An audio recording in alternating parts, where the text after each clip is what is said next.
Real-life exorcisms may not be as dramatic as those we see in the movies. In fact, it's hard to even know for sure if they're real or not, but still some religions and cultures believe in them wholeheartedly and take part in them.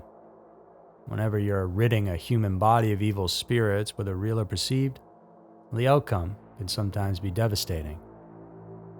Here are 5 shocking exorcism stories with tragic results. Number 5. Vilma Trujillo.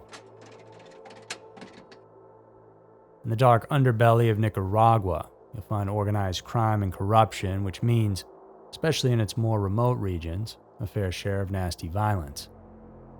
But among those who lived there, what's said to be one of the worst acts to ever occur wasn't perpetrated by criminals, but by a demonic spirit when it entered Vilma Trujillo and wouldn't leave. This all began out of the blue when 25-year-old Vilma was seen for several weeks roaming around her village talking to herself. She appeared to be having hallucinations as well when she spoke about strange happenings like giving birth to a serpent. She wasn't on drugs and had no known history of acting strange like this. It was as if overnight something had taken over her body and was making her act this way. Concerned, Vilma's parents decided to seek help. The problem was that their village of El Cortazal didn't have a doctor, though. And it would take them a day's worth of travel to visit one in the nearest town, so instead they first reached out to a young pastor from the evangelical church that Vilma had recently joined. Juan Rocha, the 23-year-old charismatic leader, heeded the call, and together, he and the members of the Celestial Vision Church carried Vilma to their place of worship. They watched over her, where Juan said it had become clear that she had been possessed and that they would need to hold her there until they could rid her of the evil spirit growing inside. Vilma was made to fast for days as the congregation took turns reciting their prayers. Only with no food and very little water, her condition did not improve. It only grew worse. Concerned at how long their daughter had been kept away from them, her family came to the church to visit, only to be told they weren't allowed to enter as their daughter hadn't been cured yet. At some point in the exorcism process, Vilma then became violent, though it's unclear if this was because she was possessed or just needed to get out of there. It was reported that she got her hands on a machete, used it to try to get away, but she was subdued. On the 6th night of her detention, one of the church members professed to have had a divine revelation from the Lord above, who told them that the only thing left to do to get rid of the demon was to use fire. And so it happened. Pastor Rocha gave out the instructions on how to build a pyre. Vilma was bound and dragged outside, where they tied her to a guava tree beside the fire pit. The investigation couldn't confirm if the fire grew out of control and engulfed her, or if she was actually pushed into the raging flames. But it didn't take long for the heat to claw into her skin before she eventually stopped screaming and passed out. Instead of growing concerned, the congregation expressed jubilation as they believed that Vilma would soon be resurrected, free from the demon's hold. But as the hours passed by and she still hadn't woken up, they realized they might have messed up. Her family got word and came to get their daughter, who they found nude on the ground with severe burns across her body. And they rushed her to Rosita, the nearest town with that hospital. The doctors advised that she'd be taken to the capital, but it was already too late. On February 28th of 2017, Vilma was officially pronounced dead. The Nicaraguan pastor and 4 of his followers were later charged with murder and sentenced to 30 years in prison. And Vilma, meanwhile, was survived by her 2 children. Number 4. Joan Vollmer. Boarded up and abandoned for more than 2 decades, small house found in the Victorian outback town of Antwerp, Australia, bore witness to what is thought to be one of the most horrifying exorcism rites ever performed in the land down under. Its prior owners were Ralph Vollmer, a pig farmer, and his wife Joan. Life was simple for them, going about their day-to-day duties around the old homestead until one day, Back in 1993, when out of the blue, Joan began to act a little bit strange. The once reserved woman began dancing around outside, arms flailing as she spun around in circles. Ralph asked her to stop it, but it was like she couldn't even hear him. A couple passing by got yelled at by her. She ran up to try and catch them like an overprotective dog. Later that day, she got down on all fours with the other pigs and began to roll around in the dirt as if she were one of them. And no matter what he said or asked of her, Joan wouldn't listen to her husband, and that's when he began fearing that somehow she might be possessed. He sought the help of a neighbor, Leanne Reichenbach, who in turn received instructions over the phone from a 78-year-old spiritist, Leah Clugston. In an effort to keep Joan from injuring herself, Ralph used his wife's stockings to tie her down in a chair. He was warned to not give her food or water, and that this would calm her down. But the following morning, Joan was still thrashing around and putting up a violent struggle. Needing help immediately, Ralph and his neighbor Leanne reached out to David Klingner, who was a member of a fundamentalist Christian church based in that rural area. He rushed over and, in trying to talk to her, could get no answers as she screamed in his face and tried to bite the man to the point where he felt he had to be physical with the demon back by slapping Joan and ordering the demon out. This went on for 3 days, the fighting, along with no food and water. On the 4th day, they enlisted the help of another young churchgoer, Matthew Nusk, only he ended up making everything worse. He told everyone to destroy Joan's possessions as they were filled with demonic energy and likely how she got possessed in the first place. He then wrapped the Volmer doors and windows in cling wrap in order to prevent more spirits from coming in. Nusk picked up where the others had left off, beating the spirit out of the poor woman. And eventually, in an extremely weakened state, Joan could only whisper faintly for them to stop.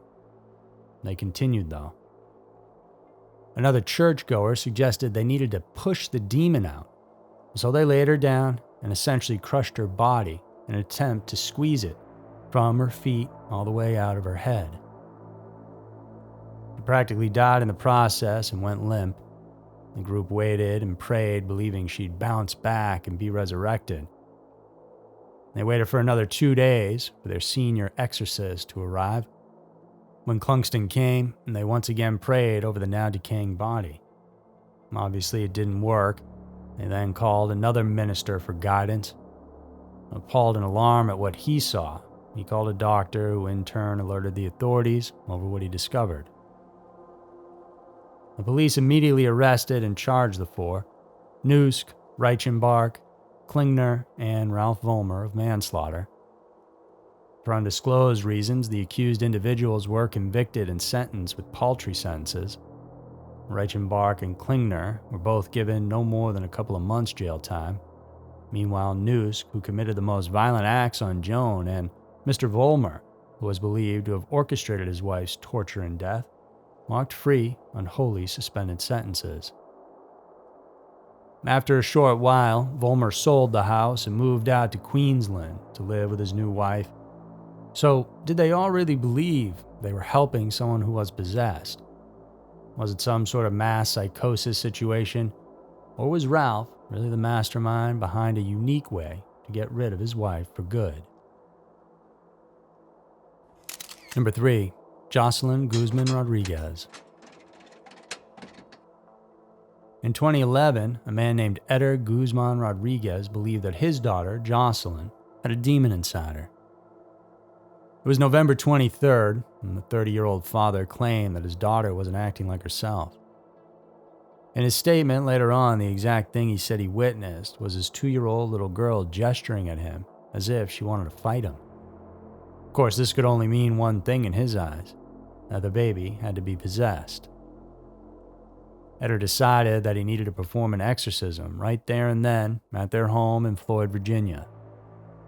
When his wife Carmen tried to stop him, he turned and attacked her.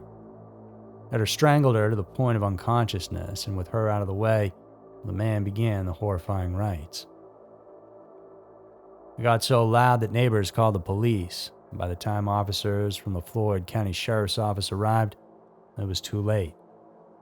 There was a throng of people, other neighbors, gathered inside and outside on the deck, with many of them holding Bibles and praying. Once inside, they saw Carmen slumped on the couch, sobbing with injuries across her face and head. Only, she wasn't shedding tears because of her own cuts and bruises. It was at her inability to stop her husband. When police made their way to the master bedroom, there they found the toddler wrapped in a blanket and without a pulse. And the bed where she was laid was surrounded with Bibles and other religious literature. Mr. Rodriguez had tried to flee but didn't get far and was immediately picked up by the cops. He was made to stand trial in which the details of the crime were read out to everyone in the stunned courtroom. Carmen, however, couldn't stand to hear it. When the prosecution described Jocelyn's injuries, she had to leave the room. They discussed fractured ribs, scrapes, bruises, and internal bleeding. The court records further indicated that the child died of manual asphyxiation. Eder Guzman Rodriguez pleaded no contest to the charge and was given a 30-year prison sentence. And really, if anyone had a demon inside them in this case, it was him. Number 2, Christy Bamu. The witchcraft and casting out of demons in the tragic case of Christy Bamu began during a 2010 Christmas family visit. Originally from the Dominican Republic of Congo, Christy and several of his young siblings took the trip to visit their oldest sister, Magali, in Newham, East London, where she lived with her boyfriend, 28-year-old Eric Bakubi. During the stay, Eric, who was a soccer coach, began to feel a bit overwhelmed at all the new house guests. He started to show some contempt towards their visitors. And whether he really thought it, or was just trying to get them out, he began accusing them of bringing kindoki, also known as witchcraft, into his home. Eric focused his attention on 15-year-old Christy, claiming he was casting spells on the other siblings. And Christy denied this. He didn't even know what he was talking about, but that didn't satisfy the much older and larger owner of the flat. His own sister, who seemed to be under Eric's thumb, agreed with him and aided in her boyfriend's twisted acts. As punishment for his denial, Christy was then beaten up until he could admit of the sorcery he was committing. The other younger kids tried to stop him, but they couldn't defend their brother. This wasn't swift at all, what Christy went through. Eric gave him plenty of time to be truthful with him. For 3 days, Eric and his girlfriend used knives, sticks, metal bars, a hammer, and a chisel to inflict pain on the boy, whom eventually said he was doing evil deeds as he thought that's what they wanted to hear. But that it wasn't his fault. He was possessed. On the 4th day, Christmas Day, the pair placed the teen in the bath for what was thought to be a ritual cleansing. However, he was already too weak to even keep his head above water. He slipped unconscious underneath and drowned. Christy's sister and Eric went to trial in what was described to be a harrowing case of abuse and violence. The defense argued that the male defendant was mentally ill when he committed the crime. A scan of his brain apparently showed lesions which, according to the lawyers, probably contributed to an abnormal mental state. However, the prosecution, as well as the court, thought otherwise. Evidence showed that he and Magali knew exactly what they were doing. It was also added that their actions were nothing short of torture and had a sadistic element. As a result, the two were found guilty and sentenced, with Bakubi getting 30 years in jail and Bamu with 25. Number 1. The New Light of God.